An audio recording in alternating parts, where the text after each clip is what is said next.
Israeli Prime Minister Benjamin Netanyahu arrives at the site of a shooting in northern Jerusalem that kills at least 6 and seriously wounds 7 others.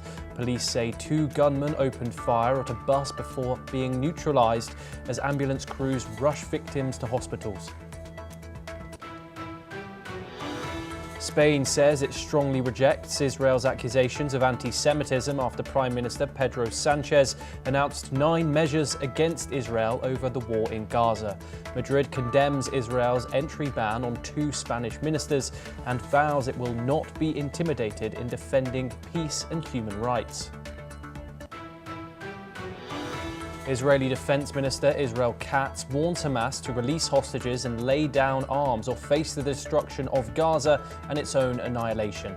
His message comes minutes after the President Donald Trump issues what he calls a last warning to Hamas.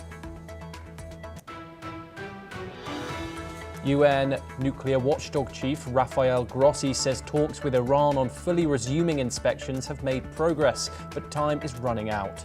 He tells the IAEA Board of Governors he hopes the discussions can be successful and concluded within days.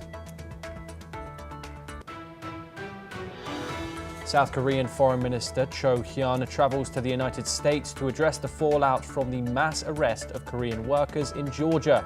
Seoul says a deal has been reached to free about 300 detainees from a Hyundai LG battery plant, with plans to fly them home this week.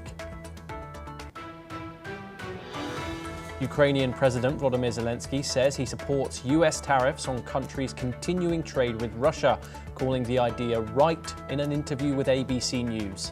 His comments come as Prime Minister Narendra Modi attends a summit in China alongside Vladimir Putin, while the Trump administration prepares new sanctions.